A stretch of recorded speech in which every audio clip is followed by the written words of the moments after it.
Le 5e jour, toujours grâce au mouton, ce secret de la vie du petit prince me fut révélé. Il me demanda avec brusquerie, sans préambule, comme le fruit d'un problème longtemps médité en silence. Un mouton, s'il mange les arbustes, il mange aussi les fleurs? Un mouton mange tout ce qu'il rencontre. Même les fleurs qui ont des épines? Oui, même les fleurs qui ont des épines. Bah alors, les épines, à quoi servent-elles? Je ne le savais pas. J'étais alors très occupée à essayer de dévisser un boulon trop serré de mon moteur. J'étais très soucieux car ma panne commençait de m'apparaître comme très grave et l'eau à boire qui s'épuisait me faisait craindre le pire. Les épines, à quoi servent-elles? Le petit prince ne renonçait jamais à une question une fois qu'il l'avait posée. J'étais irritée par mon boulon et je répondis n'importe quoi. Les épines, ça ne sert à rien, c'est de la pure méchanceté de la part des fleurs. Oh, Mais après un silence, il me lança avec une sorte de rancune. je ne te crois pas. Les fleurs sont faibles, elles sont naïves. Elles se rassurent comme elles peuvent. Elles se croient terribles avec leurs épines. Je ne répondis rien. À cet instant-là, je me disais, si ce boulon résiste encore, je le ferai sauter d'un coup de marteau. Le petit prince dérangea de nouveau mes réflexions.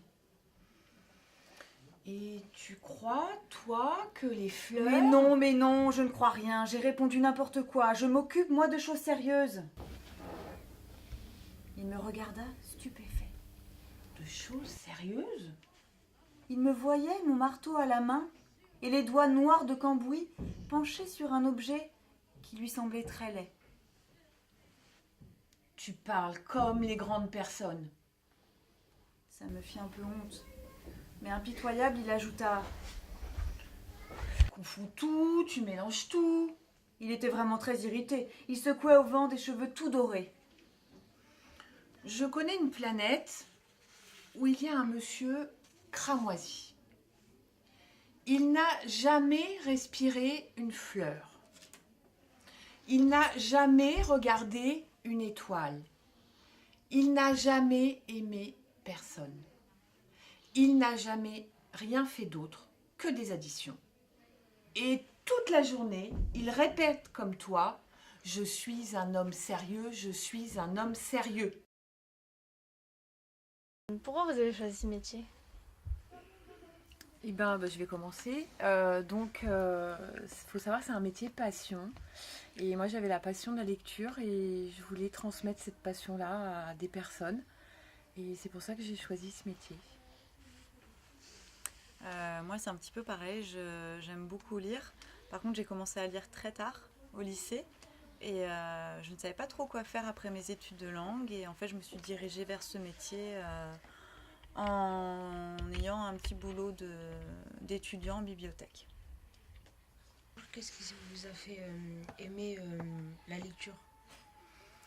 Alors, moi, en fait, ma maman me lisait des histoires quand j'étais toute petite. Et même quand j'étais plus grande, le soir, on regardait pas la télé. On prenait un bon Jules Verne et elle me faisait la lecture à voix haute. Et en fait, la lecture, ça m'a accompagnée toute mon enfance. Et même si au départ, j'ai fait des études qui n'avaient rien à voir avec les métiers du livre, j'ai fini par trouver ma voie et de transmettre cette passion du livre en bibliothèque. Et vous, qu'est-ce qui vous a plu? Dans la lecture, ce qui m'a plu, alors moi, contrairement à Sandra, j'ai pas du tout été baignée dans les histoires dans la lecture. Comme je disais, j'ai commencé très tard à lire et je pense que c'est une habitude à prendre et une envie. Maintenant, je peux pas passer de livres une seule journée, quoi. Voilà, c'est tout. Ici, nous au Bleuet, on touche des petits, des grands, des scolaires, des non scolaires, des adultes, des handicapés. Et c'est tout ce qui fait la polyvalence du métier. C'est un métier multifacette et on s'ennuie jamais. On a beaucoup de publics divers. On doit aimer le service public, en fait. Donc je pense que c'est un métier où on doit aller vers l'autre, on doit comprendre l'autre, essayer de l'accompagner. Et c'est vrai qu'on touche beaucoup de personnes différentes, allant des bébés, des classes, des crèches, des publics handicapés, des personnes âgées, des adultes. Donc on a beaucoup d'accueil de personnes. La bibliothèque des Bleuets ici, elle évolue aussi, c'est-à-dire qu'avant c'était une bibliothèque que jeunesse. Et puis on a un petit fonds adulte qui s'est installé au fond de la bibliothèque. Et aussi, on mène de plus en plus, comme l'a dit Élodie, des actions vers le public handicapé.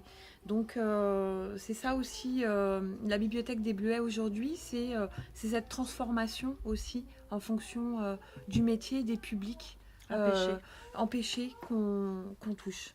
Il y a des millions d'années que les fleurs fabriquent des épines. Il y a des millions d'années que les moutons mangent quand même les fleurs.